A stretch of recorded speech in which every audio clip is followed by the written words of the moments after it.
Amigos, amigas, muy buenos días a todos. Daros la bienvenida a este segundo seminario del ciclo de conferencias de economía circular, hoy centrado en el ámbito de la valorización económica y energética de los residuos.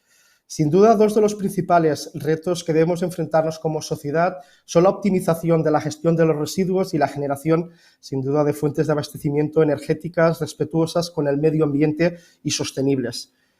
Para abordar estas cuestiones o esta cuestión, hoy contamos con un elenco de empresas e instituciones que están aportando y desarrollando soluciones efectivas para dar respuesta a ese doble reto desde el sector industrial, contribuyendo a reducir nuestra dependencia energética o el consumo de nuevas materias de la mano de soluciones circulares y sostenibles.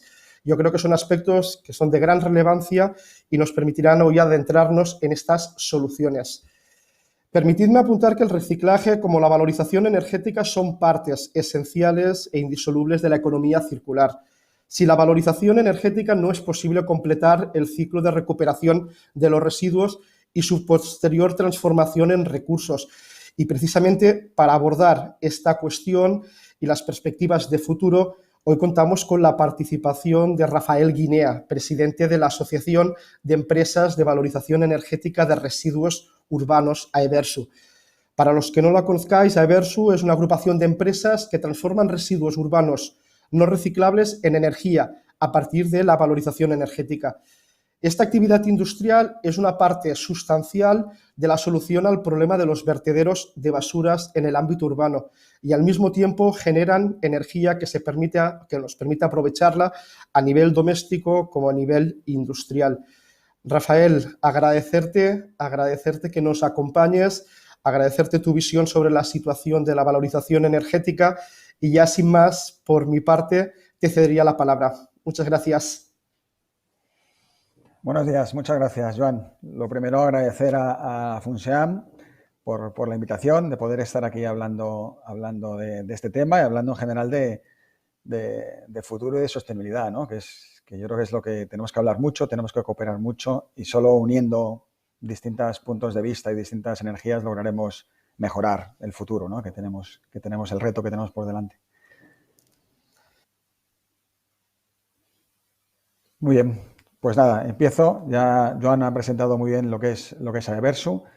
Me gustaría enmarcarla en Europa, ¿no? AEVERSU es la asociación de España, pero estamos enmarcados en CEWEB, que es la Asociación Europea de Plantas de Waste to Energy, que se llama, de valorización energética, más o menos en Europa, repartidas de manera bastante heterogénea.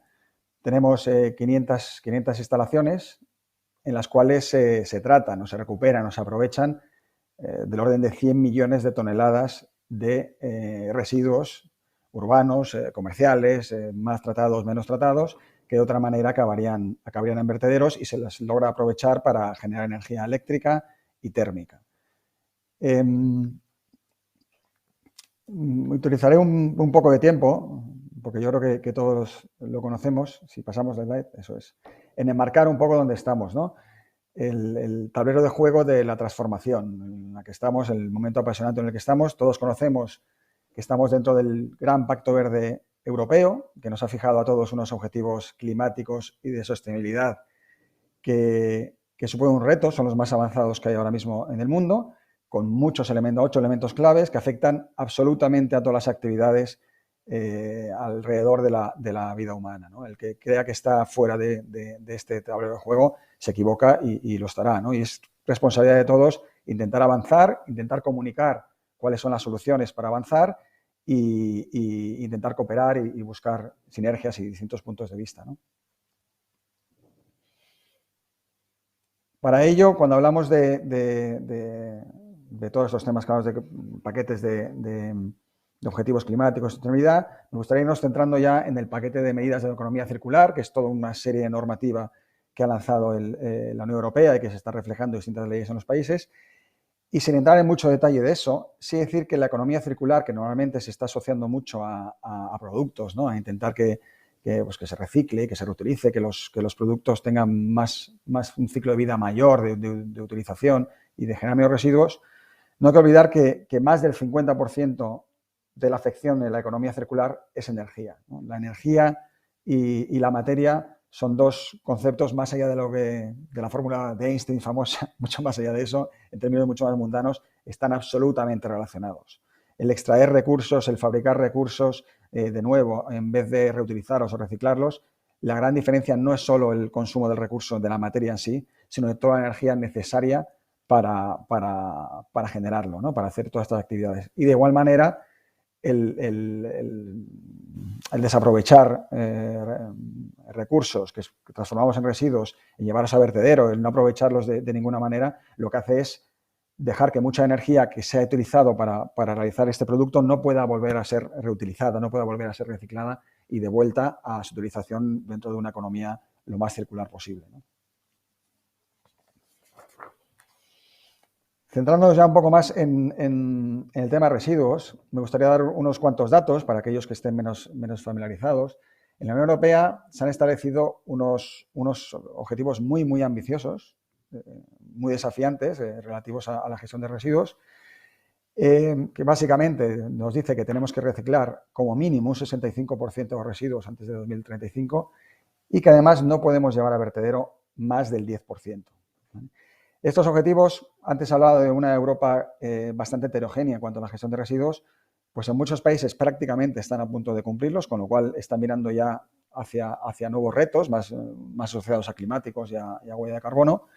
Pero en España todavía tenemos un problema importante, ya que enviamos más de la mitad, el último dato que tenemos de Eurostat es del 56,3%, que son 12 millones de toneladas de residuos directamente a vertedero, ¿no?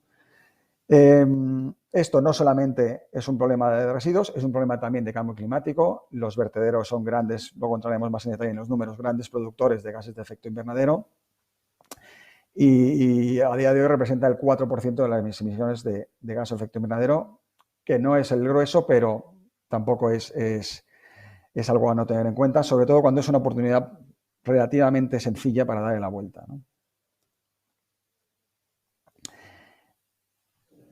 El uso del residuo, entonces, como recurso energético, dentro de la economía circular y dentro del resto de medidas que hablábamos, de cambio climático, distintas normativas verdes, al final se ve muy entrelazado. El sistema de gestión de los residuos y el sistema de producción de energía tiene una zona común, que es la zona de la que hablamos hoy, de la protección energética de residuos, y que está completamente alineado con todas estas políticas europeas si somos capaces de gestionarlo de una manera sostenible, ¿no?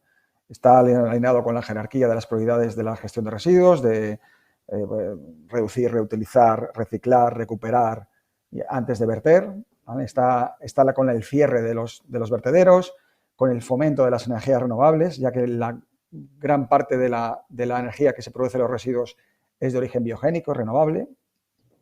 Está muy relacionado, como veremos luego, con la lucha contra el cambio climático y la descarbonización, por supuesto con la mejora de eficiencia energética y con la prevención de la contaminación al aplicar todas las tecnologías necesarias para que sea así, ¿no? La contaminación es algo que se puede y se debe evitar.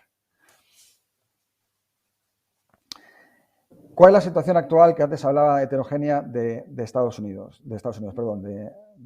la Unión Europea? En la Unión Europea, aquí tenemos la cantidad, no los porcentajes, que muchas veces son engañosos, sino la cantidad de residuos. Con Eurostat, el último dato que tenemos de 2018, pero no ha variado sustancialmente en los últimos años, la cantidad de residuos que se destinan a cada una de las tres principales destinos, ¿no? Que son, en verde tenemos la parte de reciclaje o compostaje, en azul gris, tenemos la parte de valoración energética y en rojo la que queremos evitar, que es el depósito en vertedero, ¿no? Aquí, por desgracia, lo que vemos es que el país que más toneladas lleva a vertedero de lejos con todas las demás es España, ¿no? En España nos hemos quedado atrás, ahora entraremos un poco en los motivos. Es algo que va a corregir y sobre todo es una gran oportunidad. Es una gran oportunidad porque tenemos ahí una fuente de mejora muy importante, una fuente energética local y que bien gestionada es sostenible, que ahora mismo lo que está haciendo es generar una contaminación que se puede evitar en los vertederos y que bien utilizada pues supone una energía local, una energía gestionable, una energía barata, que los tiempos que corren pues debería tener más importancia todavía, ¿no?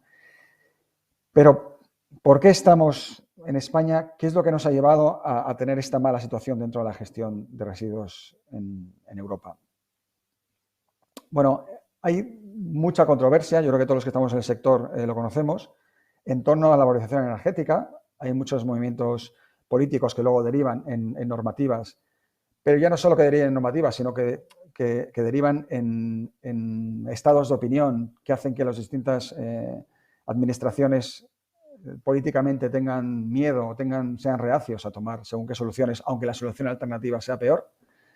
¿Vale? Y esto lo estamos viendo además, este debate en la Cámara Europea o en temas como la taxonomía, que conoceréis, que está diciendo qué tipo de tecnologías van a fomentarse y qué tipo de tecnologías van a penalizarse o a prohibirse desde el punto de vista financiero en Europa, ¿no?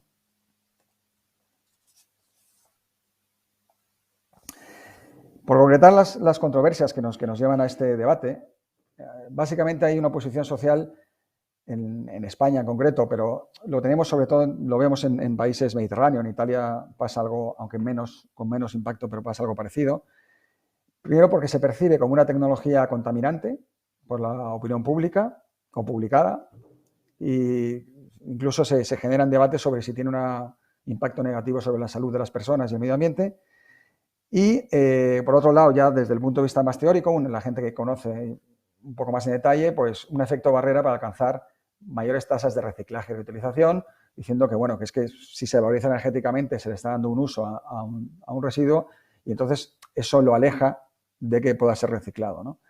Entonces me gustaría dedicar unos minutos simplemente a explicar el por qué estas controversias no tienen fundamento o cómo deben ser explicadas para poder avanzar y empezar a llevar menos toneladas de las que llevamos a vertederos en España.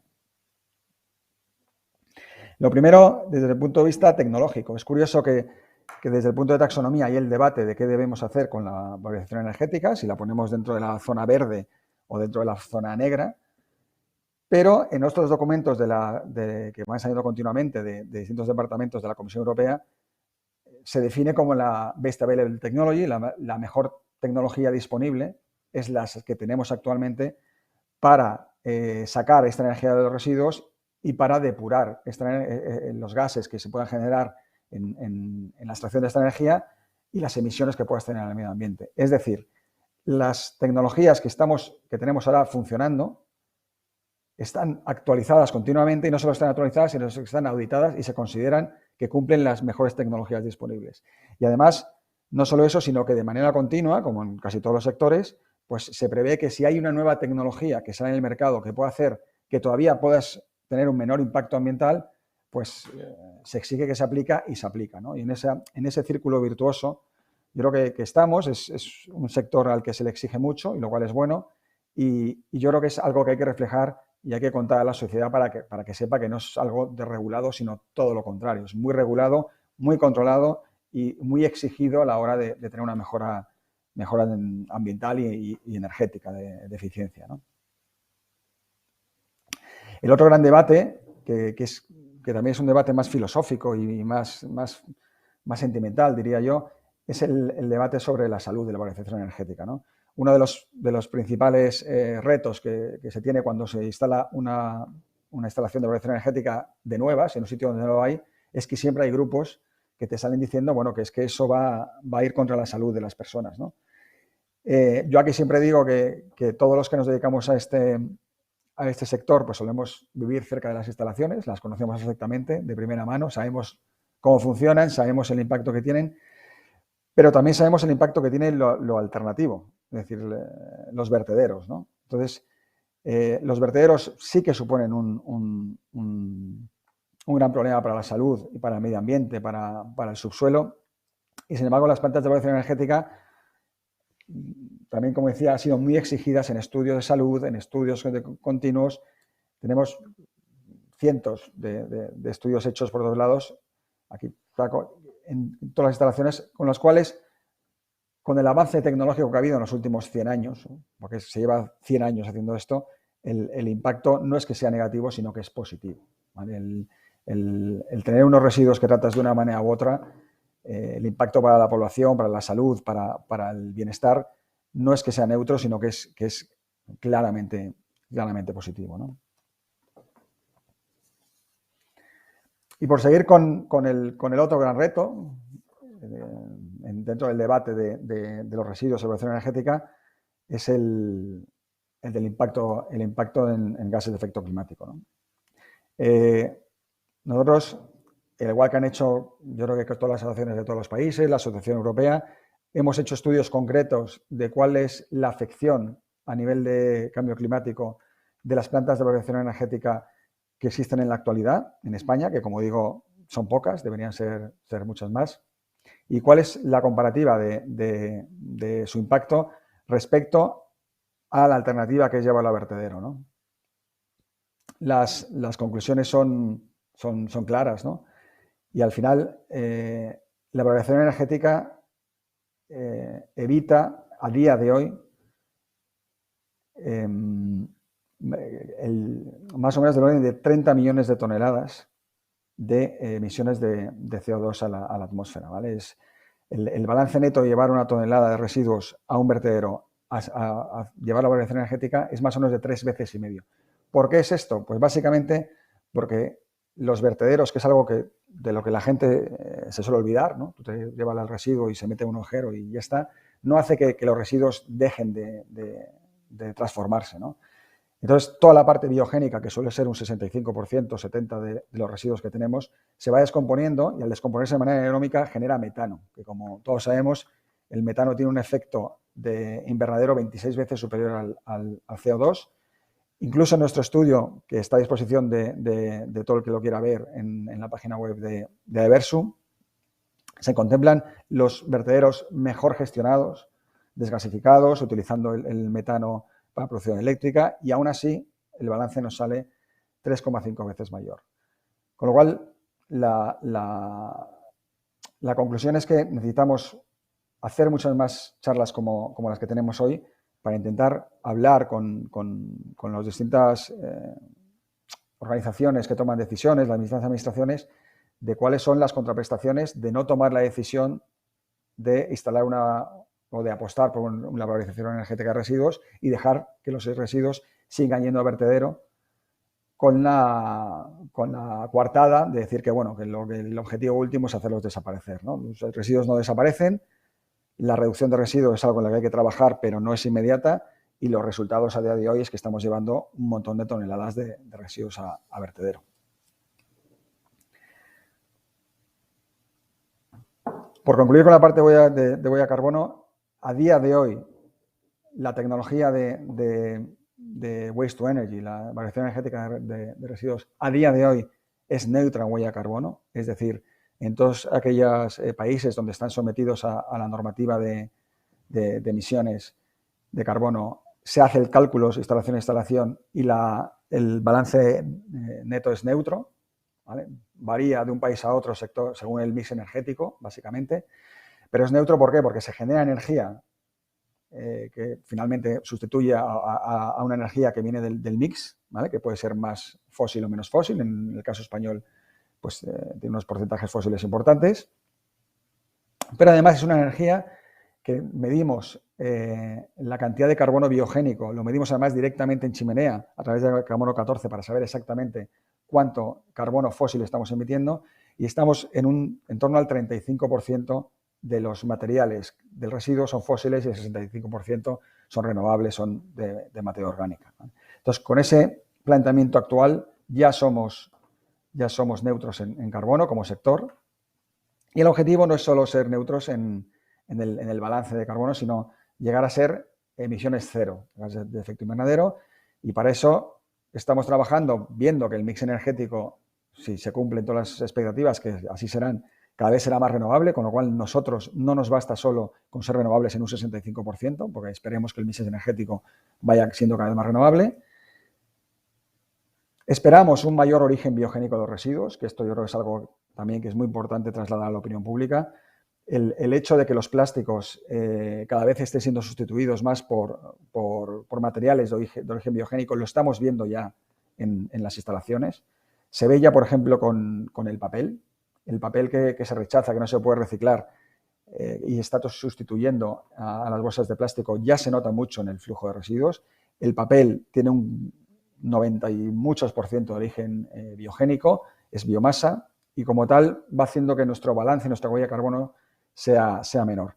Y además estamos estudiando, como tantos otros sectores, estudiando, ¿no?, e implementando ya en muchos casos la captura de carbono en nuestras instalaciones, bien para su secuestro, en aquellos sitios, esto se está estudiando más en el norte de Europa, en aquellos sitios donde tienen zonas, pues antiguos depósitos de gas, antiguos depósitos de petróleo, etcétera, donde puedan reinyectarlos, y también en la captura y uso de carbono, ¿no?, que es en lo que también se está avanzando mucho, en lo que más creemos, porque eso sí que es economía circular por definición, ¿no? El carbono, el CO2 no es ni malo ni bueno. El asunto es no liberarlo en exceso a la atmósfera, es carbono y es oxígeno. Si logramos ese carbono devolverlo al medio ambiente, es la base de la vida. Si lo separamos del oxígeno, y el oxígeno también nos aporta beneficios. Bueno, pues en eso estamos trabajando mucho. Estamos trabajando junto con la mayoría de las empresas también que están en este foro. Yo creo que es algo que está todo el sector asociado a la energía trabajando en ello. Y esperamos que ello nos lleve a una emisión cero, sin duda, en 2050, ¿no?, de la valorización energética. Y por último, en cuanto a las distintas razones que han hecho que no se desarrolle la valorización energética o la controversia que hay, hablábamos de que hay voces que dicen que, bueno, que la valorización energética lo que hace es matar el reciclaje, ¿no?, porque ya se saca un valor energético y económico del residuo y eso que hace que el reciclaje no avance. Bueno, pues esto es la gráfica de antes, esta vez puesta en porcentajes, y podemos ver, sin entrar en detalle, la parte roja es el vertido, cada una de las barras es un país, la parte verde es el reciclaje y la parte amarilla es la valorización energética. El gráfico lo que nos dice es que los países que más reciclan son los que menos vertedero tienen, pero además son también los que más valorización energética realizan. Y el razonamiento de esto no es ninguna casualidad, sino que viene dado porque son aquellos países a los que consideran el residuo un recurso, le dan un valor. Y primero tiene un valor material, que lo tiene, y logran hacer un sistema, todo un engranaje que haga que el valor material de los residuos, del reciclaje, haga que se incremente el mercado y que haya más demanda y que se instale más capacidad de reciclaje, pero también consideran que finalmente tiene el valor energético, ¿no?, y que no se debe llevar a vertedero. Bueno, pues la gráfica yo creo que es autoexplicativa en cuanto la valoración energética ayuda a que también haya más reciclaje, con lo cual nos ayuda a cumplir nuestros objetivos como parte de la Unión Europea y como parte del planeta, ¿no? Bueno, sin enrollarme mucho más, sí quería un poco acabar las conclusiones y desafíos. Como decía Joan antes, la valoración energética a día de hoy es una parte imprescindible para la economía circular. La economía circular requiere, hablábamos antes, primero de mantener los materiales mucho más tiempo dentro del ciclo productivo, pero también para hacer eso requieres que los materiales que tengas sean materiales puros, que sean materiales que no ensucien al resto de los materiales. Y para eso necesitas un sitio donde esos materiales puedas sacarlos del ciclo material y, en este caso, transformarlos al ciclo energético, ¿no? El ciclo energético que te devuelve parte de lo que tenía ese material. Eso es fundamental, ¿no? El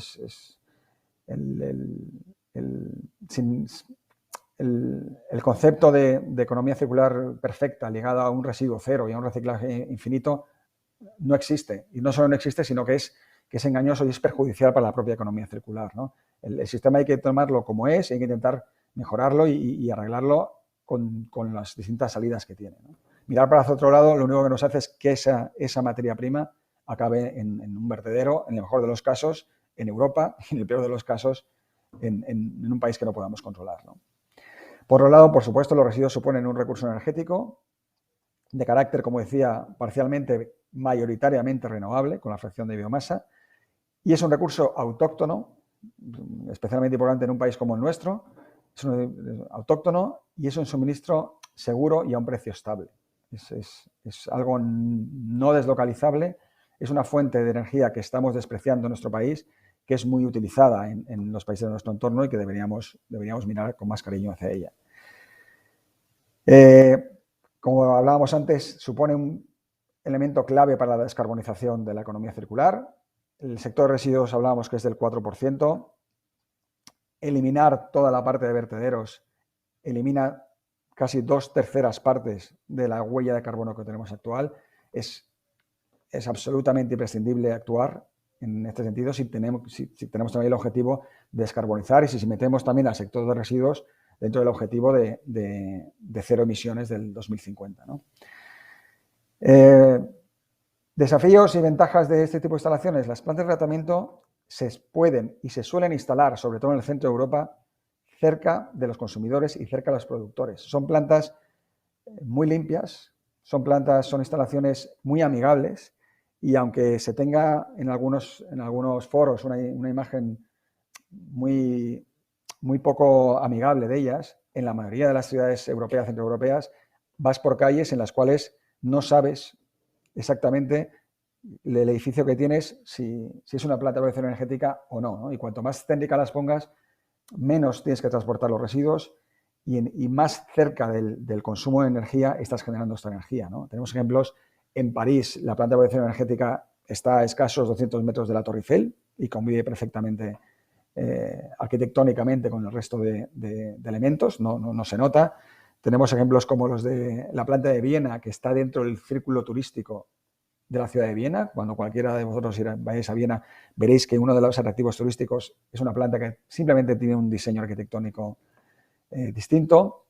Bueno, son instalaciones que no tienen por qué restar el que tenerlos en las ciudades, sino todo lo contrario, pueden sumar utilizando un poco de ingenio, ¿no? Contribuyendo a la sostenibilidad ambiental, a la económica y a la social.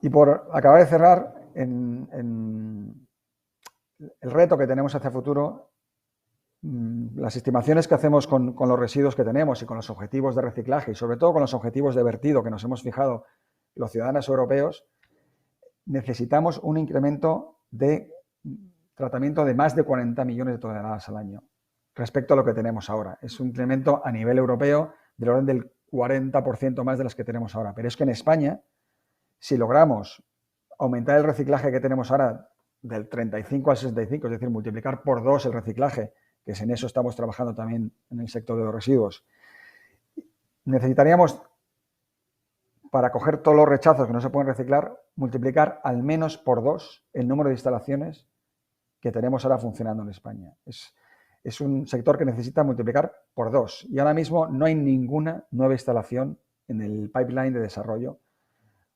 Y sin embargo tenemos muchísimas comunidades autónomas, ayuntamientos, etcétera, que siguen basando su gestión de residuos en vertedero y están mirando para otro lado a la espera que nos lleguen los límites europeos, ¿no? Es el momento de actuar, es el momento de actuar era hace 10 años, pero sigue siendo también ahora y tenemos que intentar hacernos oír para dejar de mirar hacia otro lado cuando un montón de recursos que podían ser utilizados de una manera sostenible están siendo están siendo desperdiciados y están siendo afectando a nuestro medio ambiente, ¿no?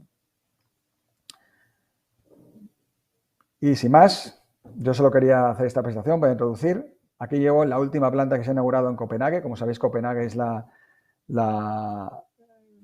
está considerada la capital verde europea y esta es la planta de valoración energética de Copenhague. Ahí, como hablaba antes del ingenio, lo que han hecho es hacer una pista de esquí en un país que es muy plano, tiene mucha nieve pero no es plano, pues han hecho una pista de esquí dentro de la instalación que está en medio de la ciudad y está perfectamente integrada en ello, ¿no?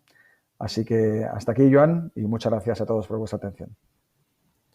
Muchísimas gracias, Rafael, por esa excelente exposición de la situación de la valorización energética, las perspectivas para España, cuál es la situación y, sobre todo, pues, bueno, esas conclusiones y recomendaciones de lo que sería necesario realizar para conseguir avanzar en la consecución de los objetivos.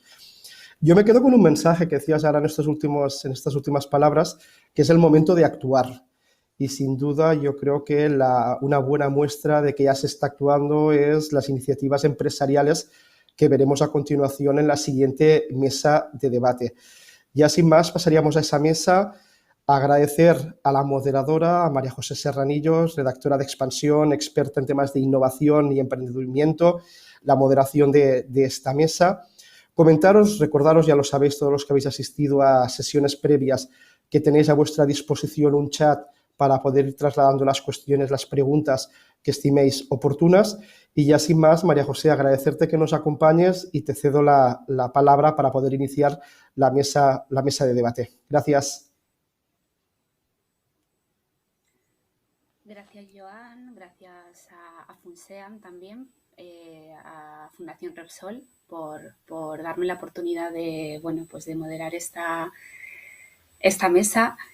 Y bueno, yo también me quedo con ese mensaje que ha lanzado Rafael, de que es el momento de actuar, que no se puede mirar hacia otro lado en un tema tan, bueno, pues tan de actualidad en materia medioambiental, ¿no? Y que, bueno, pues hay que actuar, la economía circular y la valorización de los residuos, que generen valor tanto energético como económico, ¿no? Es fundamental. España, las compañías españolas, el gobierno y demás, bueno, pues están dando pasos alineados, bueno, pues un poco con los objetivos europeos, ¿no? De ser más amables con el medio ambiente, descarbonizar la economía y demás. Entonces, bueno, pues para ver un poco qué se está haciendo en España y en el ámbito empresarial, contamos con 4 participantes que nos van a dar un poco, nos van a dar luz, ¿no? Nos van a contar qué se está haciendo en el día a día de sus compañías. Y que paso a presentar. Francesc Rubiralta es presidente del grupo Celsa. Es el primer grupo siderúrgico en España y segundo fabricante siderúrgico de Europa. Elías Unzueta es gerente de Petronor Innovación. Petronor es una de las, como saben ustedes, es una de las principales petroleras españolas. Miguel Mairata es director de diversificación de negocio de Redexis. Redexis es un grupo de construcción y mantenimiento de redes de gas. Y finalmente tenemos la participación de Luis Moreno, que es director gerente de la Fundación Ecolec. Es una fundación que se dedica a gestionar los residuos de aparatos electrónicos y eléctricos, bueno, pues con el fin de reducir estos desechos y darles valor posterior. Cada uno tiene preparada una presentación en el que va a compartir con todos nosotros qué es lo que se está haciendo en cada una de sus compañías. Entonces, bueno, sin más, doy paso a Francesc Rubiralta para que nos cuente qué es lo que estáis haciendo en Grupo Celsa para, bueno, pues para fomentar esta economía circular y valorizar los residuos. Muchas gracias, María José. Muchas gracias, Funsean. María José, muchas gracias. Muchas gracias, Funsean, por la invitación. Y bueno, tengo una presentación preparada que explica quién es Celsa.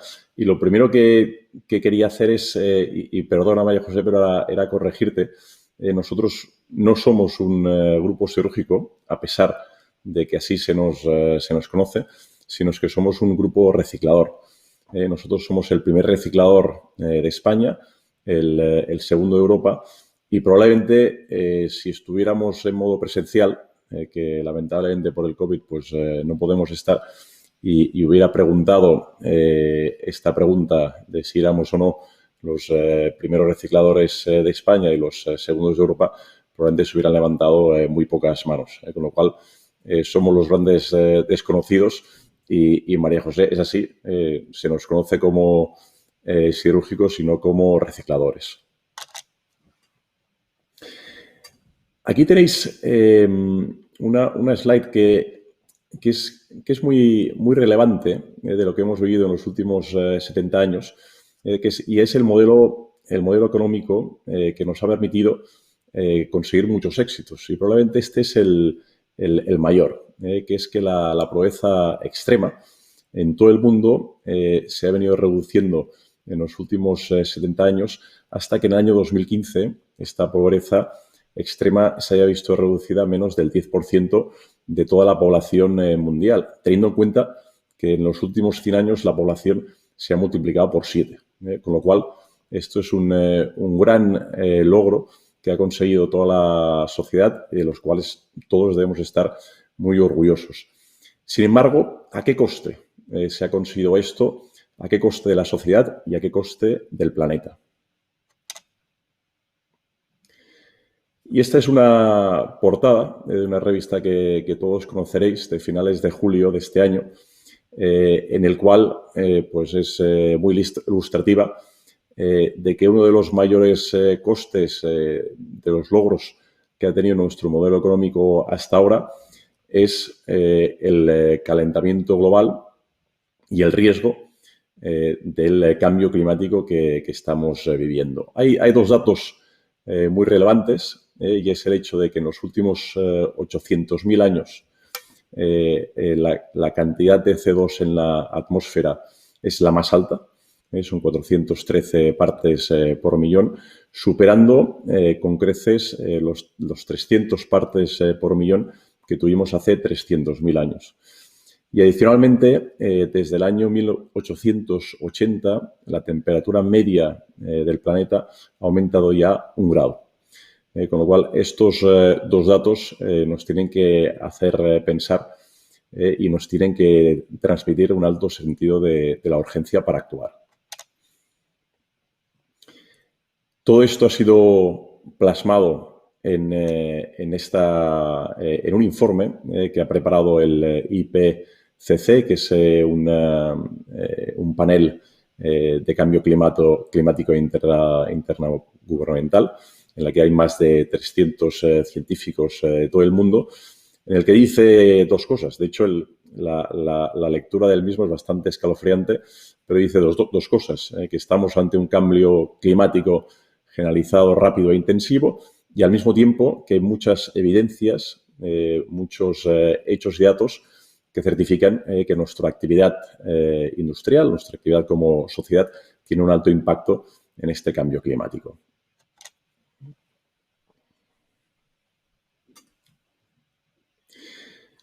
Adicionalmente a esto, otra de las cosas que hay que tener en cuenta es que ahora mismo vivimos como si tuviésemos 1,75 planetas. Es decir, para la actividad actual de nuestra sociedad y de las casi 8.000 millones de personas que viven en este planeta, necesitamos recursos que tienen 1,75 planetas. No tenemos 1,75 planetas, solo tenemos un planeta. De hecho, hay un estudio que también refleja que si todos viviésemos como el americano medio, necesitaremos 5 planetas. Claramente ni tenemos ese 0,75 planetas que nos faltan, ni tenemos 4 planetas adicionales para vivir como el americano medio. De hecho, ya hay muchos países que se han dado cuenta de este reto al que nos enfrentamos, y quizás el más relevante es el país es China, que su presidente en noviembre del año pasado dijo que quería conseguir que China estuviese totalmente descarbonizada para el año 2060. Esto para un país que hoy es casi 1/3 de las emisiones de CO2 globales, pues demuestra primero la magnitud del reto y el hecho de que ya China se pone al frente de esta iniciativa, de este intento de conseguir controlar las emisiones de CO2 y reducirlas a cero en los próximos 40 años. Todo esto ya lleva una inercia fuerte. Todos conocemos el Acuerdo de París del 2015 y en los últimos años más del 60% de países de todo el planeta ya tienen objetivos concretos y fechas clave en las cuales conseguir su descarbonización.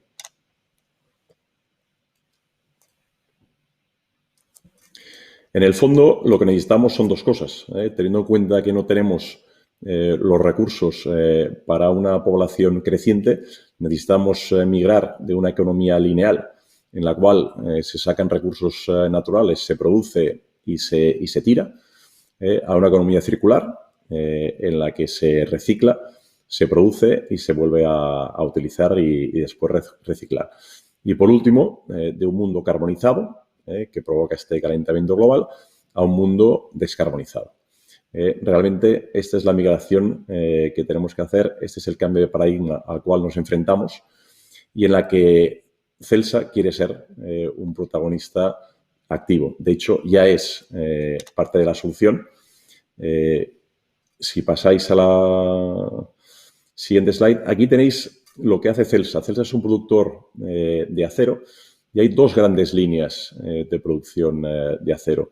Una es vía la tecnología de alto horno, que es el recuadro de abajo en negrita, en la cual se parte de mineral de hierro y de carbón de coque para, a partir de un proceso de combustión, producir acero líquido.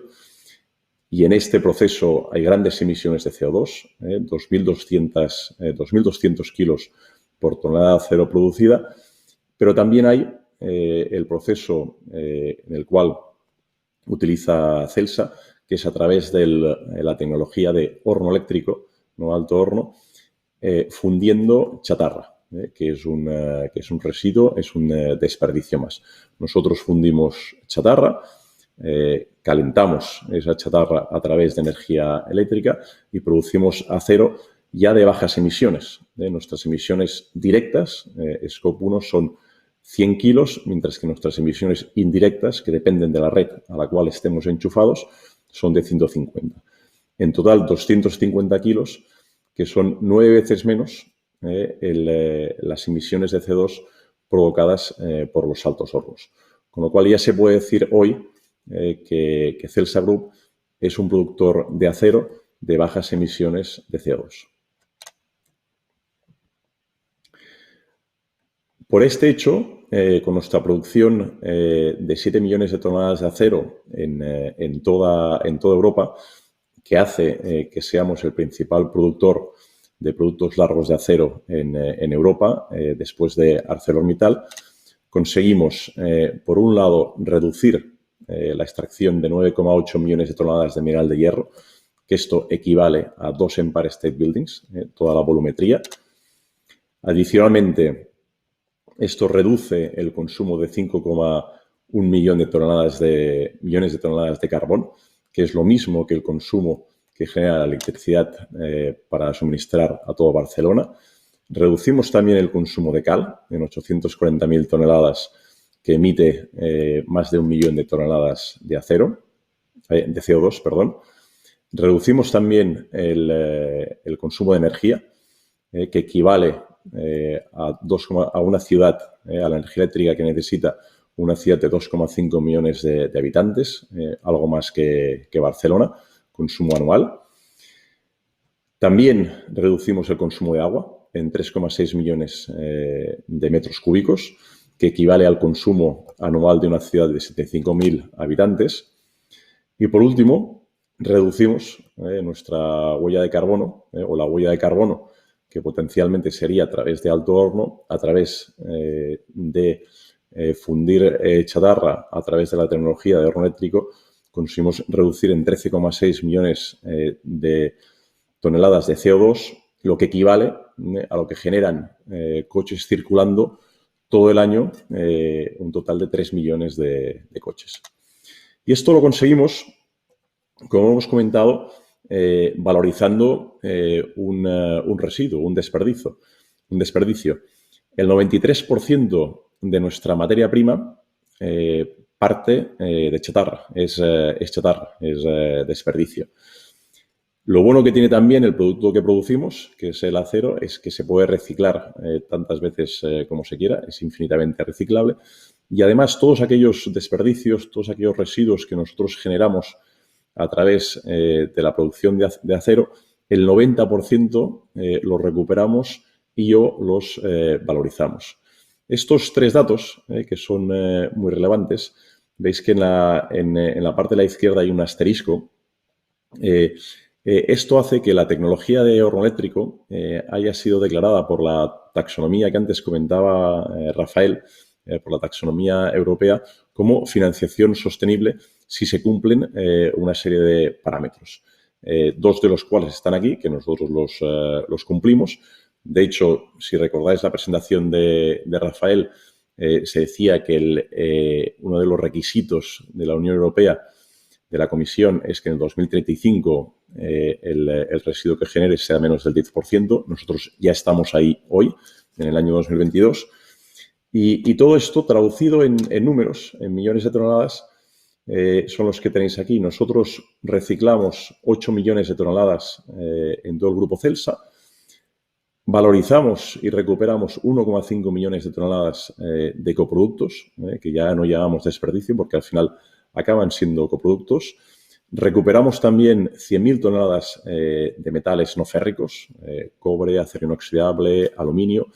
Y adicionalmente recuperamos 5.000 toneladas de plástico que vuelven para ser utilizado en vez de la materia prima.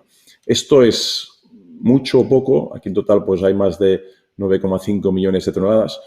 Bueno, para ponerlo en perspectiva, esto es todo lo que se recicla anualmente en España de vidrio, de plástico, de papel y de metal.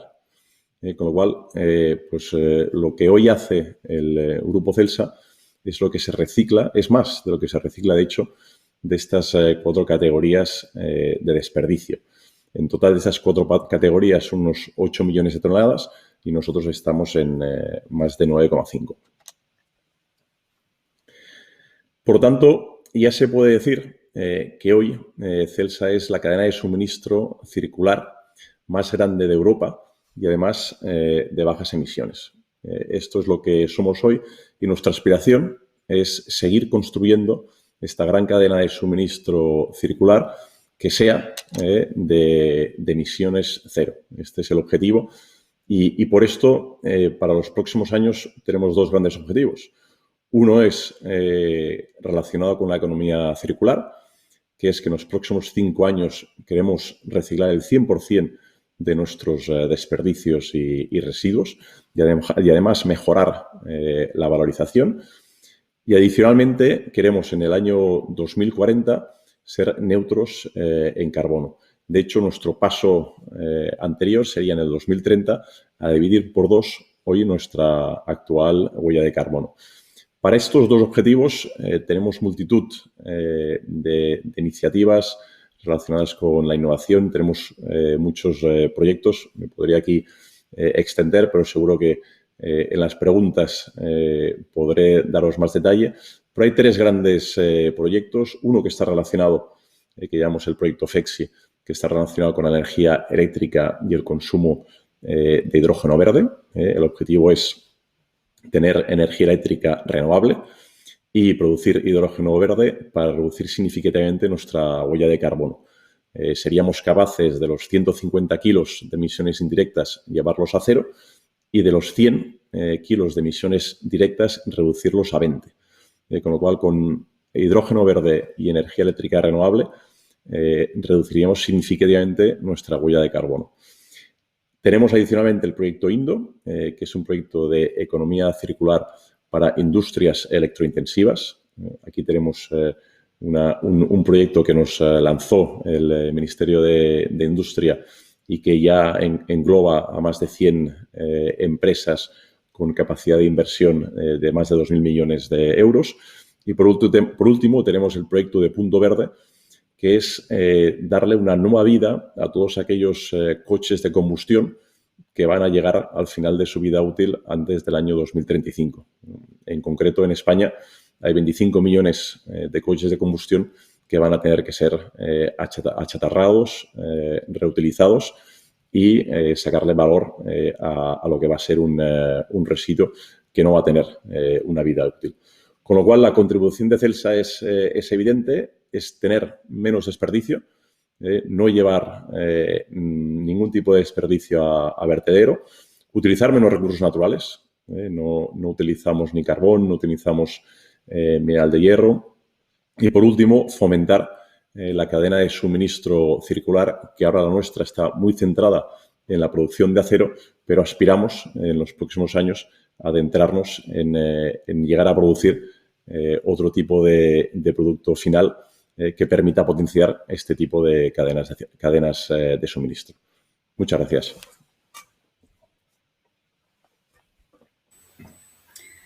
Gracias, Francesc. Damos paso ahora a Elías, que nos va a contar cómo puede contribuir la industria petrolera a fomentar esta valorización de los residuos y, en concreto, qué está haciendo Petronor, qué inversiones, proyectos, iniciativas, recursos está dedicando a esta materia. Así que cuando quieras, Elías. Muy bien, muchas gracias. Bueno, a ver, en primer lugar, bueno, lo que evidentemente quiero es agradecer a Funseam la invitación y la oportunidad que nos han concedido, pues, para que expliquemos un poquito cuál es nuestra estrategia y nuestros proyectos en el ámbito de la circularidad, y también, pues, a ti, a María José, pues, por moderar este interesante mesa redonda, ¿no? Bueno, Petronor está, como vamos a decir, como empresa, estamos integrados en Repsol, y sí es cierto que nos definimos ya desde hace muchos años, pero en la nueva situación, como empresa multienergética. Es decir, la visión de nuestra compañía, evidentemente, es contribuir a proveer a la sociedad de la energía que necesita para seguir manteniendo los índices de bienestar, evidentemente contribuyendo progresivamente a tener una energía más descarbonizada en todos los ámbitos, ¿no? Y ya sé, no voy a repetir demasiado algunos de los temas que ya se han comentado en las dos intervenciones previas, pero evidentemente para nosotros, para Repsol y para Petronor, volvemos así esta es. El punto de partida clave es el compromiso que tiene la Unión Europea, el Estado español y, evidentemente, nosotros y todas las compañías, de trabajar para una sociedad descarbonizada en el 2050, ¿no? Y esto plantea una serie de retos.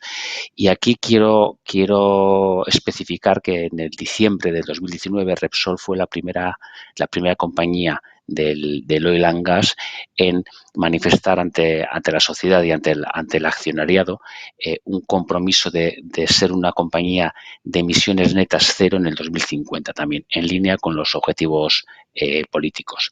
Y esto no es solo para las emisiones de nuestros procesos industriales, de nuestros procesos productivos, es decir, como se ha mencionado, el Scope 1 o el Scope 2 de la energía que compramos para llevar a cabo dichos procesos, sino nuestro objetivo y nuestro compromiso es descarbonizar nuestros productos también.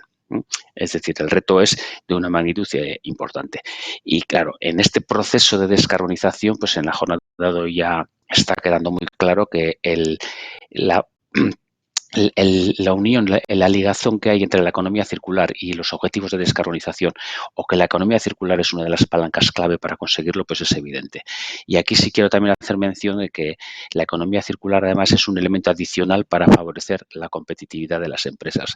La competitividad está en la eficiencia energética, por supuesto, la competitividad está en la reducción de emisiones de CO2. Todos vemos cómo está el mercado del CO2 y el precio del CO2 en Europa, y esto ha venido para quedarse, pero la competitividad también está en optimizar y ser capaces de reducir el uso de materias primas, vamos a decir, vírgenes, y aumentar la capacidad de la circularidad en todos los procesos industriales.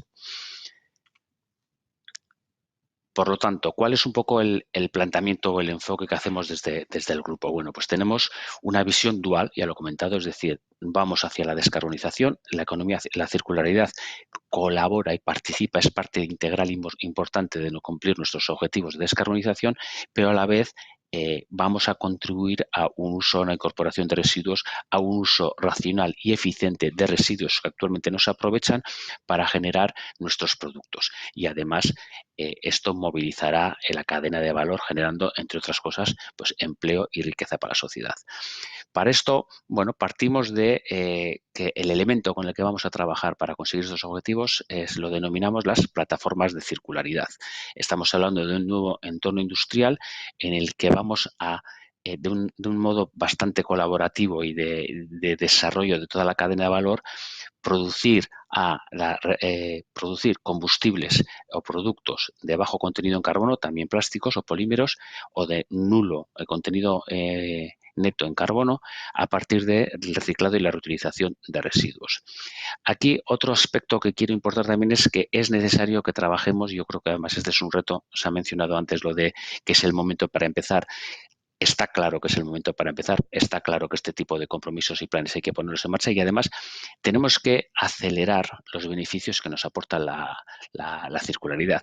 Ya en el corto plazo actuar también buscando trabajar y analizar los factores tecnológicos, el desarrollo de tecnologías, la industrialización de los mismos, ¿no? el pasar de la planta piloto, demo, que tal vez todavía no tiene un modelo de negocio claro, a proyectos industriales.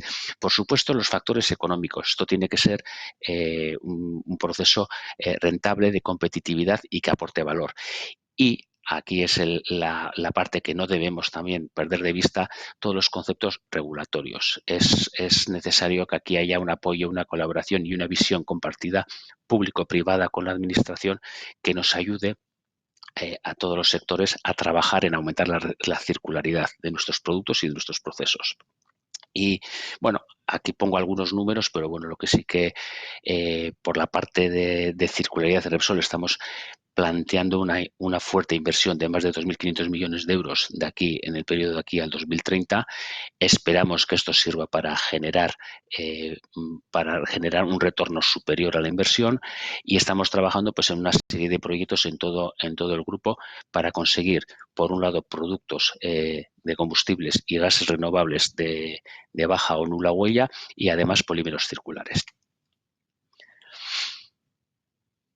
Este es un cuadro en el que no me voy a detener mucho, pero evidentemente lo que quiero aquí reflejar es que esto va a contribuir, nuestro plan va a contribuir con un porcentaje muy elevado de los objetivos que el Estado español tiene de reducción de emisiones de CO2 en el 2030 y también que la aportación de la circularidad es una tecnología, un proceso adicional a la introducción de renovables, a la propia eficiencia energética, que a veces no tiene demasiado glamour, pero que es clave también para conseguirlo, y también que quede claro también que focalizamos en qué tipo de productos, en qué tipo de usos, el transporte pesado, la aviación, el transporte marítimo, la propia producción de polímeros, aquellos procesos que por razones técnicas obvias son más difíciles de electrificar, son un poco el core en el que la economía circular va a jugar un papel.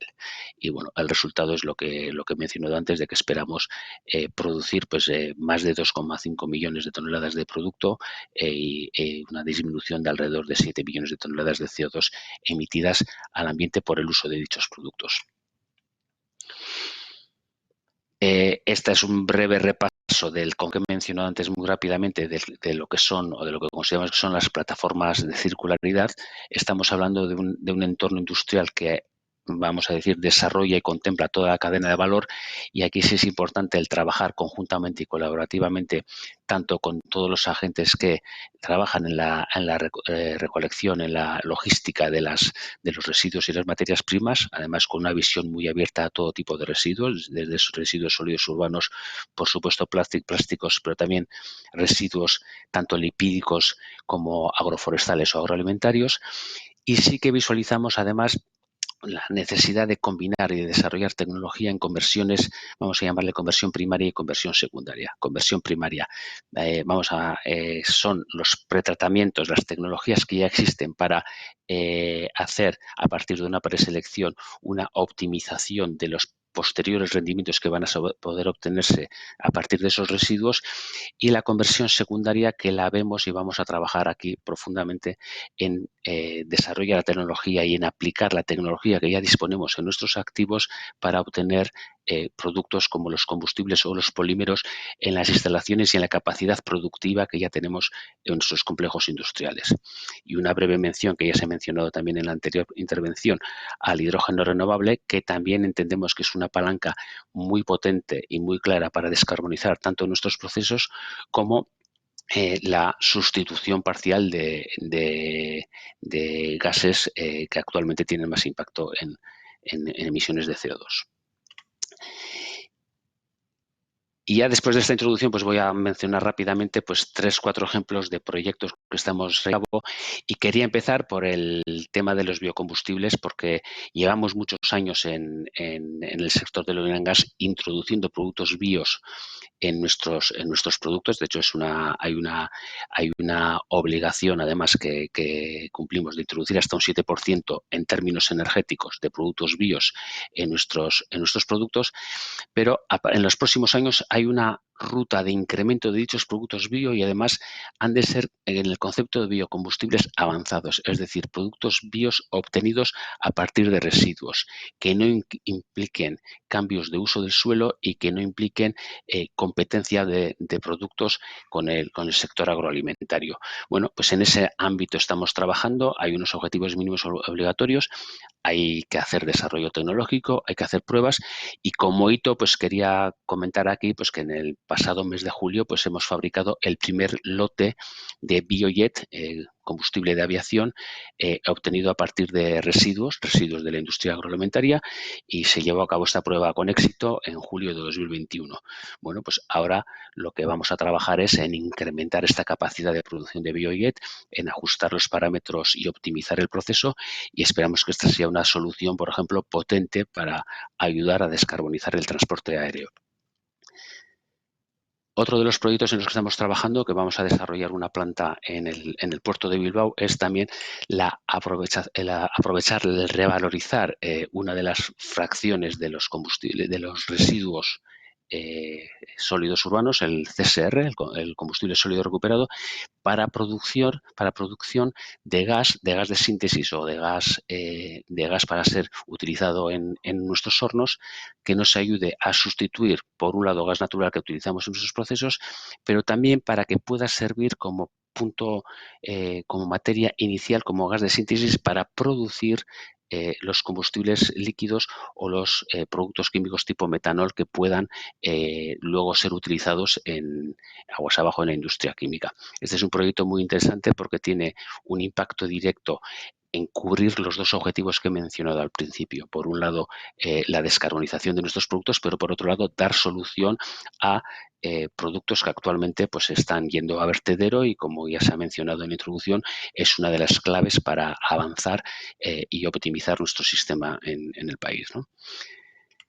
El segundo proyecto, también ha habido hace un momento también una mención a la circularidad en sí misma. Este es un proyecto de circularidad de CO2 y es la planta de combustibles sintéticos que también vamos a poner en servicio en el puerto de Bilbao en el 2024, en el que a partir de CO2 capturado e hidrógeno renovable, que vamos a producir con cero emisiones, vamos a producir combustibles en lo esencial similares a los combustibles que actualmente se pueden utilizar en un motor de combustión, en una turbina de un avión, en un motor de un barco. El enfoque claro de este tipo de productos es en aquellos usos en los que es difícil descarbonizar o electrificar, perdón, es difícil electrificarlo, es decir, el transporte ligero evidentemente tiene soluciones más eficientes, pero tanto el transporte pesado como la aviación entendemos que es uno de los proyectos clave pensando a futuro. Y ya, por último, estamos también trabajando en un proyecto de un proceso de mineralización o una planta de carbonatación en el que, bueno, además ha sido aprobado para recibir ayudas de financiación de los Innovation Funds, en el que esencialmente lo que estamos haciendo es combinar CO2 de nuestros procesos con cenizas volantes de incineradora y producir pues lo que denominamos ecoáridos, elementos de construcción, que bueno, es una manera, entendemos, muy interesante para hacer captura y uso de CO2, fijándolo en elementos y sustituyendo el uso de materias primas en este sector también. Y por mi parte, no tenía nada más que añadir. Muchas gracias. Gracias, Elías. Me dicen que vamos muy mal de tiempo, entonces vamos a pedir a Miguel y a Luis que se ciñan un poco en torno a 10 minutos que la exposición. Nada, sin más, Miguel seguro que comparte buenas reflexiones e iniciativas de lo que es la industria del gas, ¿no? El sector del gas en la reutilización de residuos. Adelante. Muchísimas gracias, María José. Gracias a FUNSEAM, a la Fundación Repsol también por organizar este segundo ciclo de economía circular y por invitarnos a Redexis a participar en esta mesa redonda y poder dar nuestra visión también de lo que es el desarrollo de los gases renovables y un poquitín complemento de nuestra actividad. Tenía preparada una breve presentación en la que quería pues daros una visión sobre los proyectos que estamos desarrollando de inyección de biometano en las redes de distribución de gas y que complementan muy bien toda la información que han expresado los anteriores ponentes de forma tan brillante. Elías hablando del biojet con los biocombustibles avanzados, el biometano tiene ese reconocimiento de biocombustible avanzado. Francesc hablando de la eliminación de materias primas, y yo creo que la transformación del sistema gasista, de un sistema gasista que consume gas fósil y por tanto extraído a un sistema que pueda consumir gas renovable, por tanto producido a partir de los residuos que generamos en nuestra propia actividad diaria y a partir de hidrógeno renovable, pues permitirá cumplir con esos objetivos, ¿no? Si os fijáis, quería antes de nada, pues trasladaros esta visión sobre cuál es el esquema de consumo energético en España y cuáles las emisiones de CO2 asociadas a ese consumo energético, para que podamos también entre todos hacer una pequeña reflexión sobre lo que realmente es necesario para poder transformar el sistema energético global a un sistema renovable. Como veis, de todo el consumo energético del país, 430 teravatios hora año están asociados al transporte que consume básicamente productos petrolíferos, tanto en aviación, como en vehículos ligeros, como en el ferrocarril, como en transporte marítimo, como en vehículos pesados. Hay una cierta transformación de ese sector hacia una electrificación del vehículo ligero, una dificultad enorme en la electrificación con baterías en el vehículo pesado, desde luego imposibilidad actual de hacerlo en la aviación, imposibilidad actual de hacerlo en el transporte de pasajeros, el transporte marítimo. Sí se está haciendo en el ferrocarril, pero veis que la aportación de consumo energético del ferrocarril es poco. Y, sin embargo, toda esa parte para llegar a ser cero emisiones y ser neutros en emisiones, para el 2050, toda esa parte deberá descarbonizarse también. En el sector del calor y frío, exactamente lo mismo. Básicamente, el consumo energético del calor y frío industrial, residencial y comercial en España es a partir de gas natural. Por tanto, difícilmente podremos transformar esa parte pensando en un esquema de electrificación, sobre todo porque la industria pues difícilmente va a electrificar sus procesos por el coste de renovación de infraestructuras que tendrían. Y sin embargo, sí hay un proceso de ir hacia renovables en lo que es el suministro de la electricidad, ¿no? Con cada vez más peso de la solar fotovoltaica, de la eólica, una dependencia que está afectando gravemente últimamente al precio de la electricidad, de las centrales de ciclo combinado como refuerzo para poder dar la potencia de respaldo para el consumo energético. Y luego hay una parte de consumo energético asociado al hidrógeno gris que también tiene esa opción de renovarse y transformarse hacia un consumo de hidrógeno verde.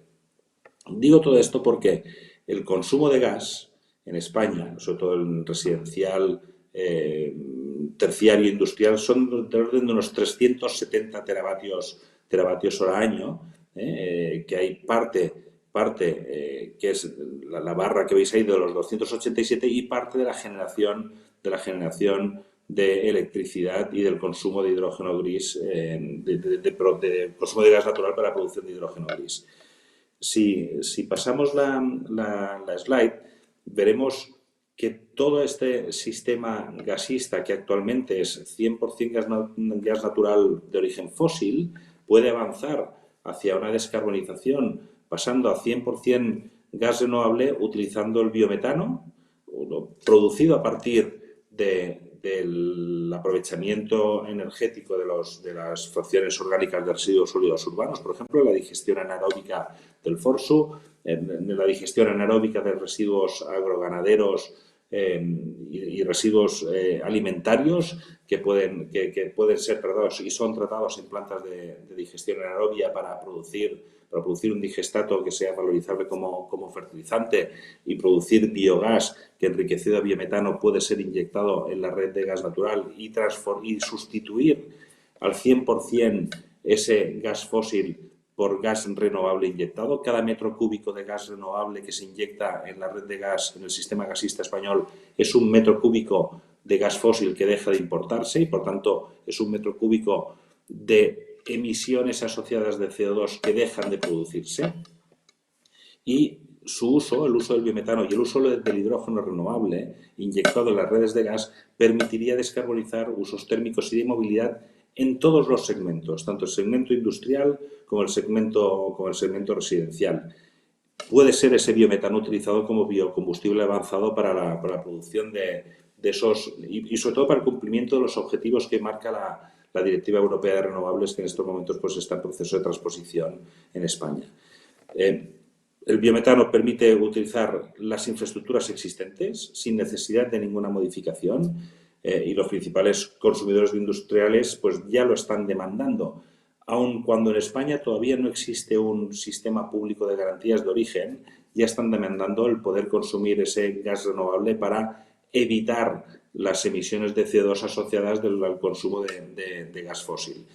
Por tanto, las infraestructuras pueden transformarse, podemos aprovechar los 90.000 kilómetros, los más de 90.000 kilómetros de redes que tiene el sistema gasista español para poder, de esta forma, avanzar en la transición energética sin necesidad de grandes inversiones, sino que aprovechando las infraestructuras ya existentes. Con la ventaja de que con la inyección del hidrógeno y con la inyección del biometano, los usuarios que reciben el gas no tienen que modificar sus instalaciones, no notan las diferencias. Con el biometano, desde luego, cero. Con el hidrógeno, en los límites en los que la ley permite actualmente su inyección en las redes de gas, pues no hay ninguna alteración en los equipos y seguirían funcionando exactamente igual. Sí que habría que hacer algunas modificaciones en los aparatos para precisamente poder consumir porcentajes superiores a los que la normativa permite actualmente, que está limitada la inyección a un 5% del caudal instantáneo de gas natural. ¿Qué hacemos en Redexis? Pues estamos desarrollando proyectos de la mano de productores de biogás, productores de gas renovable, tanto en vertederos como en plantas de digestión anaeróbica, como en estaciones depuradoras de aguas residuales, como en estaciones depuradoras de aguas residuales industriales, aprovechando la capacidad de generación de biogás, por tanto, la capacidad de generación de energía, aprovechando la economía circular. Convertimos ese biogás, lo enriquecemos a biometano y, cumpliendo con los parámetros que exige el sistema gasista, lo inyectamos en las redes de gas. Vamos a inyectar a partir del primer trimestre de 2022 40 gigavatios hora año en un proyecto que es el proyecto de Galibi Solar en Murcia, que cuenta con 3 digestores de 1.500 normal metro cúbico hora, que producen con una capacidad de producción de hasta 500 normal metro cúbico hora y que actualmente el biogás que estaba produciendo se estaba quemando en antorcha, con lo cual no había un aprovechamiento térmico de ese biogás. Con la inyección del biometano, del biogás enriquecido a biometano en nuestras redes de distribución, pues el productor, en este caso la empresa de gestión de residuos, pues podrá valorizar esos residuos mejorando todo el proceso, porque será capaz de generar ingresos adicionales al tratamiento de residuos por la venta del biometano que se va a producir. Claro, proyectos de este tipo en España hay pocos, en Europa hay muchos. En España actualmente hay 4 proyectos, si no me equivoco, que estén inyectando ya biometano en las redes de gas: Valdevín Gómez, Butarque, Benz, y creo que otro proyecto que se ha puesto en marcha en Burgos hace 15 días, que ya está inyectando en la red de distribución de energía en Burgos. Son muy pocos proyectos, pero hay mucha capacidad de producción de biometano y, por tanto, mucha capacidad de generar residuo. En 2 minutos termino, que ya me he consumido los 10 minutos que me habíais indicado.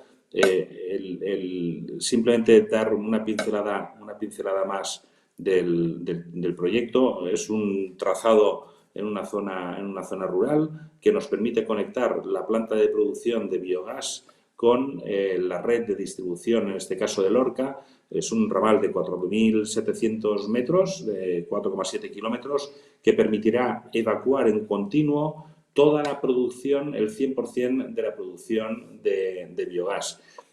Se habían planteado en la ubicación, en Galibi Solar, diferentes alternativas, entre ellas la posibilidad de producir electricidad a través de un motor, pero claro, teniendo un biogás, generar electricidad a partir del biogás con unos rendimientos del 40%, cuando puedes inyectarlo en una red con un rendimiento térmico de casi el 100%, del 96-97%, pues tiene muchísimo más sentido desde el punto de vista económico inyectarlo en las redes de gas y generar las garantías de origen que luego se puedan comercializar como para dar salida al biometano como biocombustible avanzado.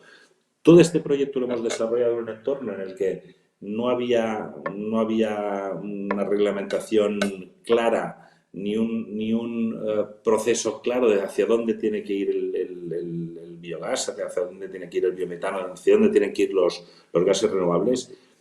Durante el proceso de tramitación se publicó la hoja de ruta del biogás, que se le dio a consulta, se está en ese proceso de alegaciones para enriquecerla y mejorarla.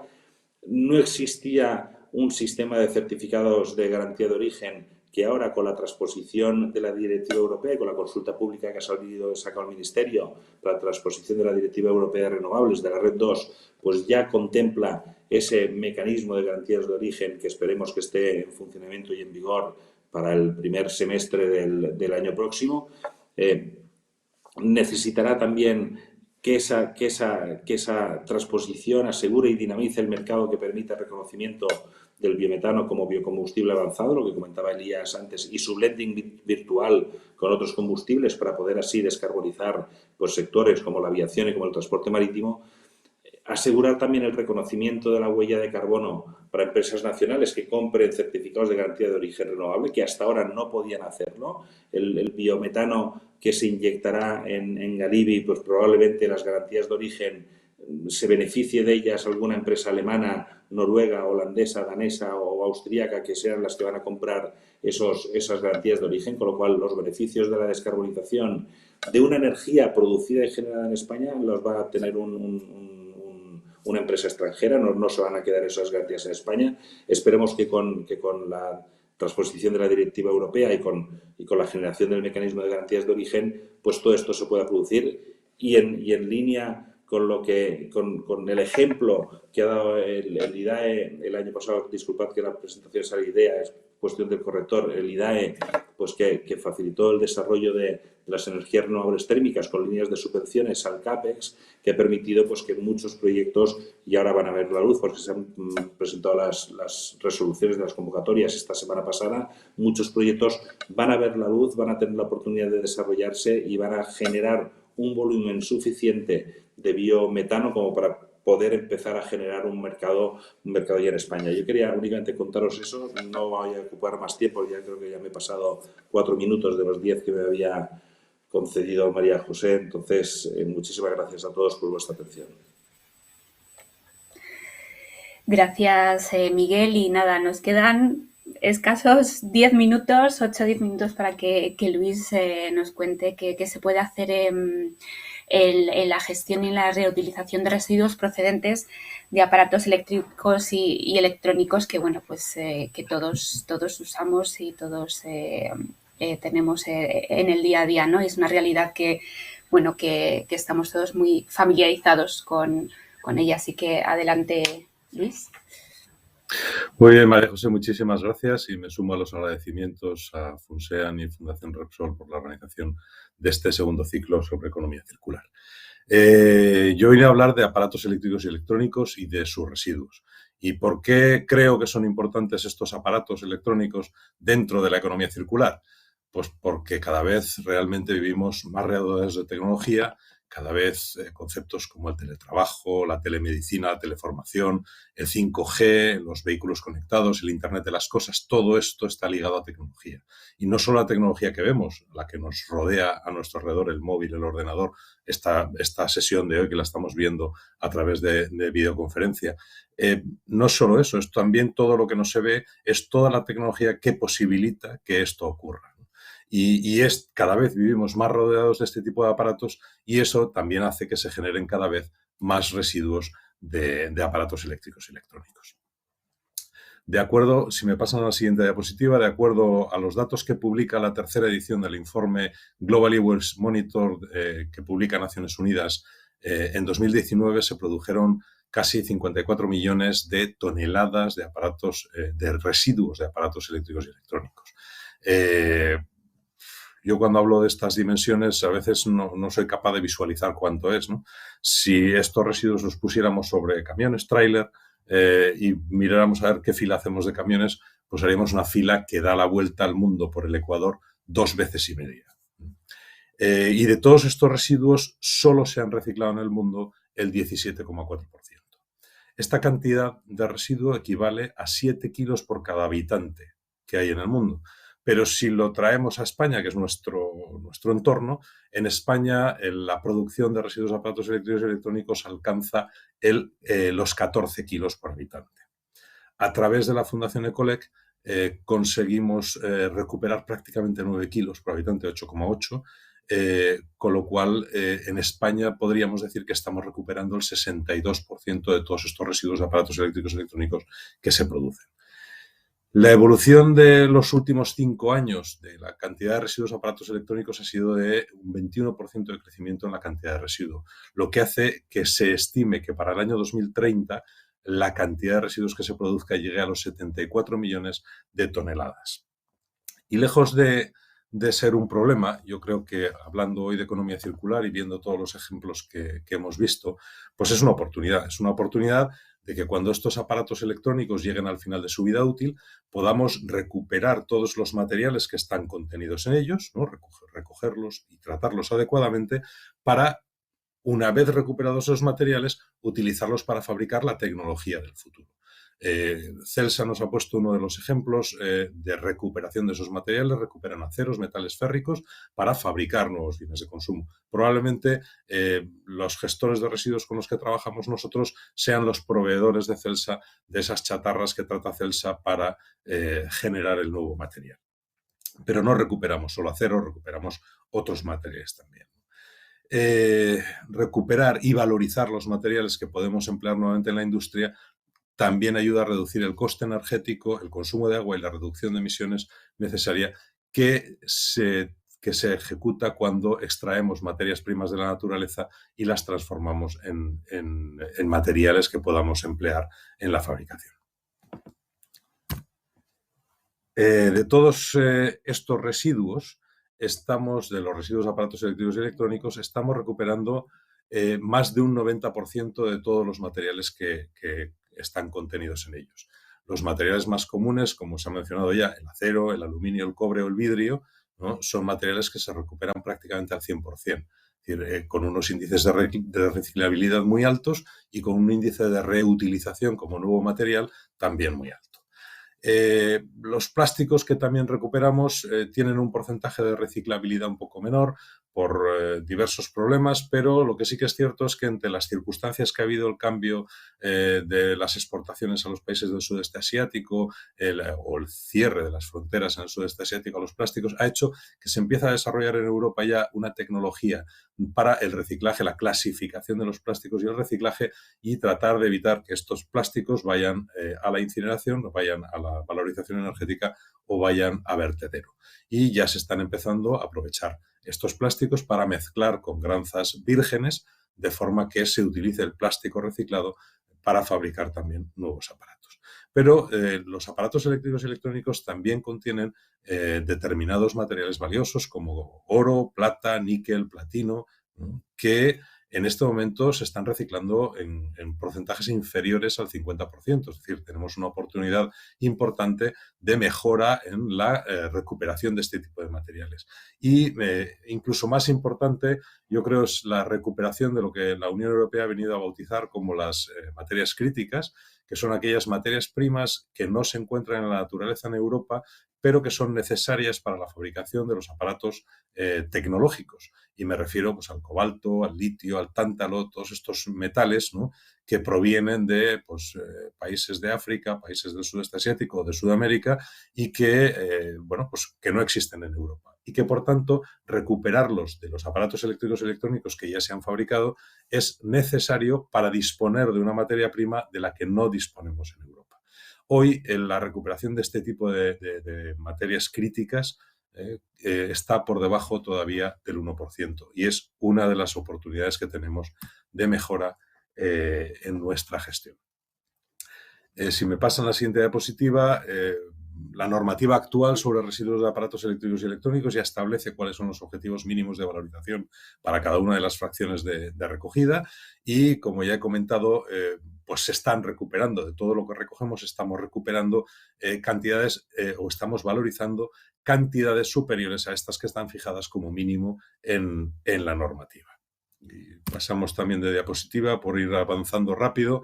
Explicar un poquito quién es la Fundación Ecolec. La Fundación Ecolec es una fundación sin ánimo de lucro que fue creada hace 17 años por los productores y fabricantes de aparatos eléctricos y electrónicos para dar cumplimiento a las obligaciones derivadas de la responsabilidad ampliada de productor.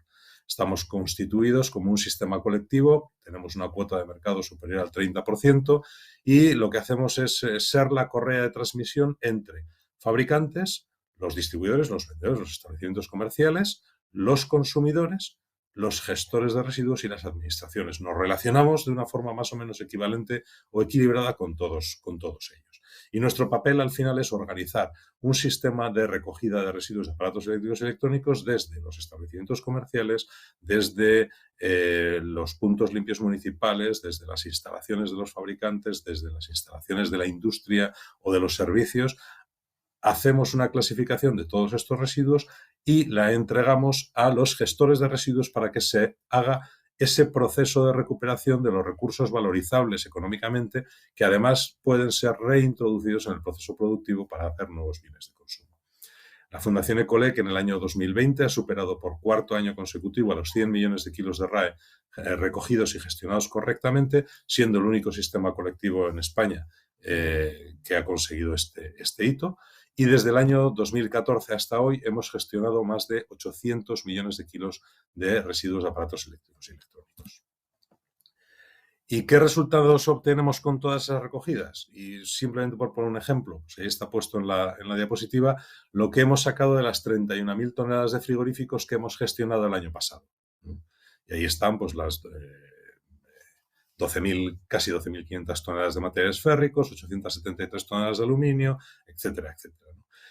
Y en cuanto a metales valiosos que mencionaba antes, a la derecha está mencionado lo que podríamos extraer en metales valiosos de 1 millón de teléfonos móviles. 1 millón de teléfonos móviles, para que nos hagamos una idea, es aproximadamente 350 toneladas de residuos de móviles, ¿vale? Que no es tampoco una cantidad para los más de 100 millones de kilos que gestionamos, no es una cantidad muy grande.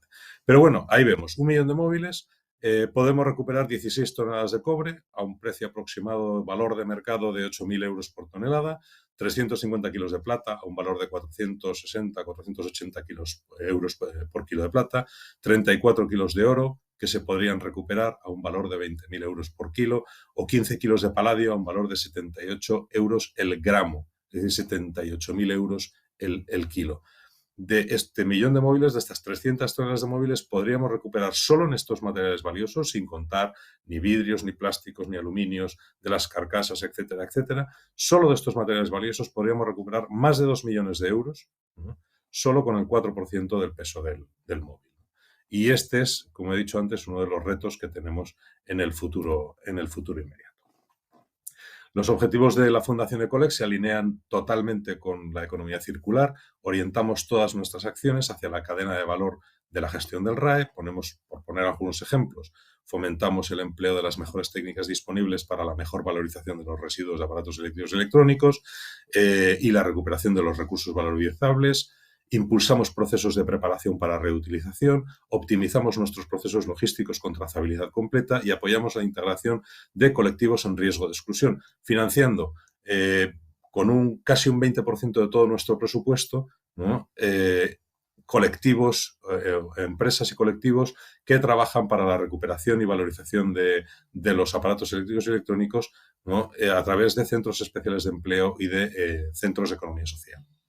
Y de esta forma cumplimos con los 3 ejes del desarrollo sostenible, que debe ser económicamente eficiente, que debe ser medioambientalmente responsable y socialmente inclusivo. Y termino, y espero no haberme pasado del tiempo, María José, y dar tiempo que haya alguna pregunta más. No, perfecto. Has estado cumplidor con el tiempo, ¿no?, de los 10 minutos. Gracias, Luis. Nos queda un ratito para preguntas que nos han ido llegando de los asistentes a este encuentro, que nos están siguiendo.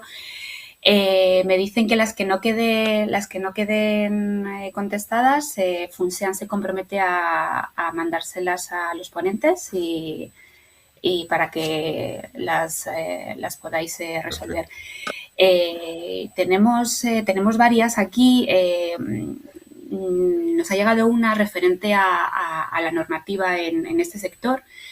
En estos momentos se encuentra en tramitación parlamentaria el proyecto de ley de gestión de residuos. Preguntan o quieren saber un poco qué valoración hacéis de este proyecto de ley. Si es suficiente, si no, puede ayudar a dar respuesta al reto a los retos, ¿no?, que se han planteado en este foro. ¿Cómo lo veis? ¿Quién quiere lanzarse?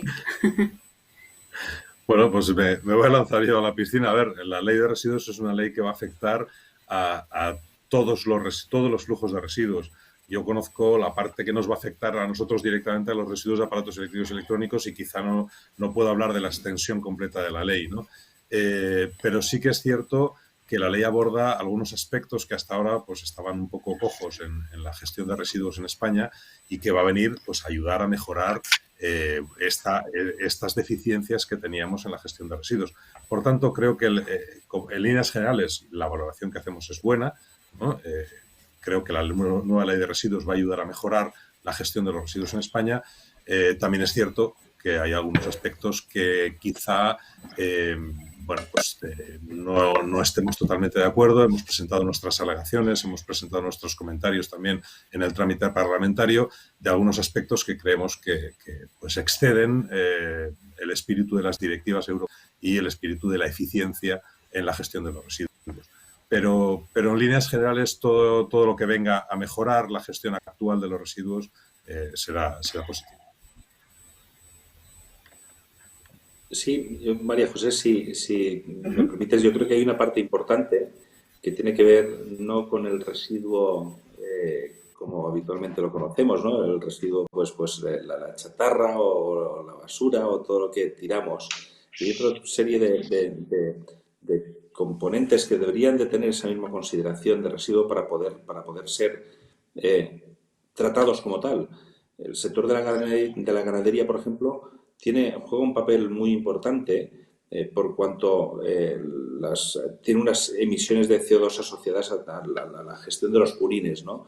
Y sin embargo esos purines tienen una capacidad de producir gas renovable ya no neutro en emisiones, sino con emisiones asociadas negativas. O sea, es sumidero de CO2. Quiere decir ello que en su ciclo de vida ha capturado más CO2 que el CO2 que se emite cuando se combustiona ese metano, ¿no? Entonces, un mejor aprovechamiento de los recursos energéticos que tenemos en España nos permitiría ganar en independencia energética. E insisto en lo que he dicho antes, cada metro cúbico de biometano producido a partir de residuos en España que se inyecten en el sistema gasista es un metro cúbico de menos de gas fósil que se tiene que importar, y por tanto son reducciones directas de emisiones para contribuir a la descarbonización de aplicaciones de difícil de descarbonización y que van a requerir de las infraestructuras gasistas existentes para poder avanzar en ello. Entonces, yo creo que referente a la ley de residuos, ese aspecto del residuo ganadero también debe ser tomado en consideración. ¿Alguien más quiere aportar su opinión o pasamos a otras cuestiones que tenemos por aquí? Hay otra pregunta que nos ha llegado y es sobre los tiempos, ¿no? Los residuos cuando llegan al vertedero, ¿durante cuánto tiempo pueden permanecer a la espera de ser tratados para obtener energía? Y si existe un tiempo límite después del cual ya no son aprovechables.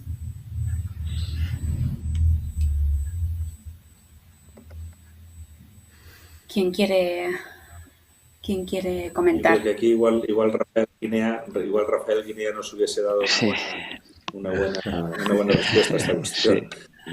Sí. Más que nosotros. Vamos a ver, el vertedero como tal, o sea, si es un vertedero donde se lleva basura y se tapa esa basura con tierra, ¿vale? Esa basura, pues la fracción orgánica, en ausencia de oxígeno, acaba fermentando y acaba produciendo biogás y otros gases que se producen, pues como sulfídrico, otros gases que se producen en la fermentación de esas basuras enterradas, ¿no? Pero yo creo que la pregunta igual no se refiere a eso, sino que se refiere al tema del waste to energy, ¿no? A la producción de electricidad, de energía a partir de la incineración, por ejemplo, de las basuras, ¿no? Yo creo que aquí es importante incidir en la necesidad de separar y de reciclar en origen. Cuanto mejor se hagan los residuos, pues mejor para todos. Poder avanzar en la gestión del contenedor marrón, ¿no? De la fracción orgánica y de separar en origen ya en nuestras casas la fracción orgánica, que puede ser tratada de forma diferente a los plásticos, a los papeles y a otro tipo de residuos que van al contenedor gris, ¿no? Entonces, claro, el que se almacenen, pues yo entiendo que un plástico pues puede estar almacenado mucho tiempo antes de reciclarse o de recuperarse energéticamente, pero no soy experto como tal. Lo que sí creo que es necesario es la separación en origen para poder aprovechar las ventajas de cada uno de los residuos que vamos generando como sociedad. Ahí yo querría añadir... Perdón.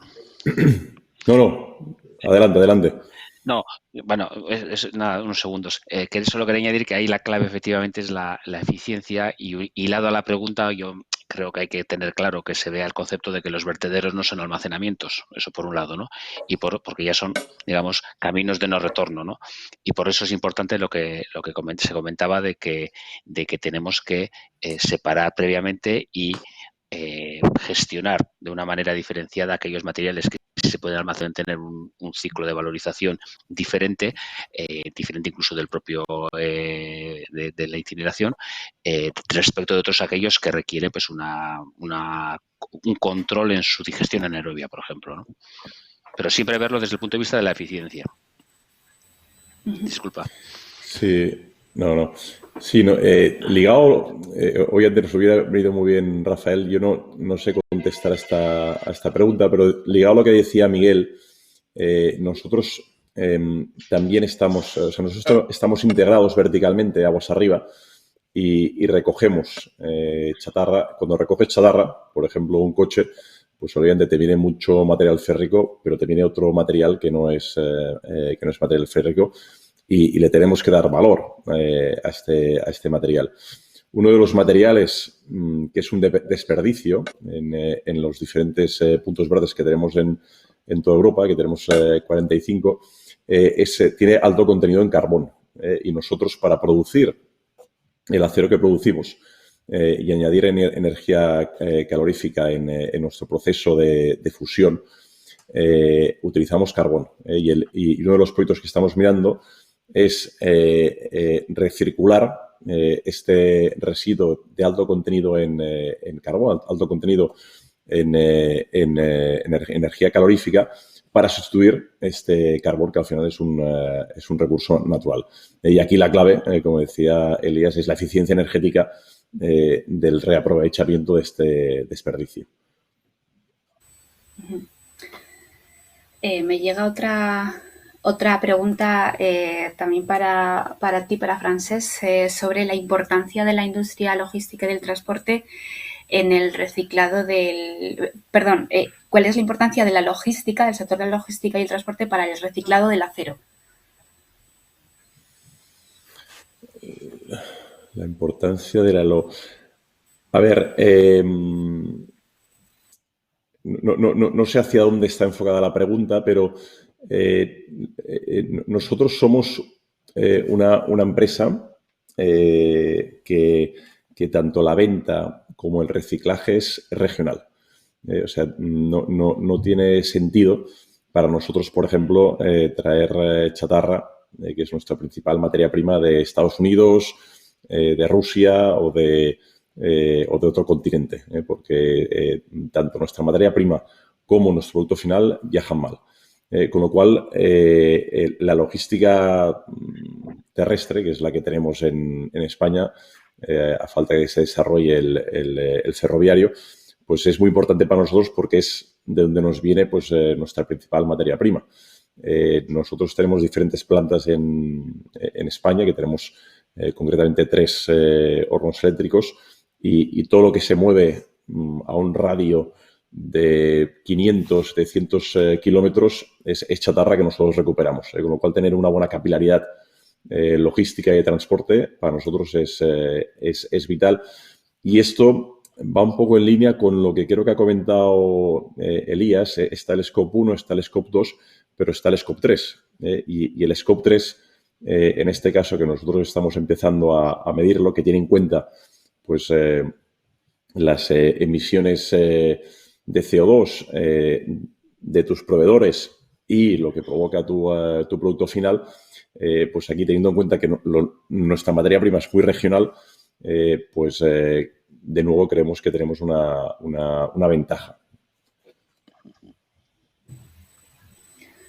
Muy bien, pues nos hemos acabado el tiempo. Yo creo que pues han salido cuestiones muy interesantes, tanto en la presentación que habéis hecho cada uno de lo que estáis haciendo en vuestras compañías, y en Fundación Ecolec. Luego también hemos aclarado algunas cuestiones que han ido llegando a través de las preguntas. Como os decía antes, hay 4 o 5 preguntas que quedan por responder, pero me dicen que os las enviarán para que las podáis contestar a estas personas que nos las han hecho llegar. Yo personalmente quiero agradeceros este rato que he compartido con vosotros, porque siempre se aprende mucho de las personas que estáis en un ámbito concreto, específicamente hoy en el tema de la economía circular y en la valorización de los residuos agradeceros el haber compartido este rato conmigo personalmente y con Funsean y el resto de la gente que se ha conectado a este encuentro. Muy bien, pues muchas gracias a vosotros. Muchas gracias. Ha sido un placer. Gracias a todos. Muchísimas gracias, María José, Francesc, Elías, Miguel, Luis, muchísimas gracias.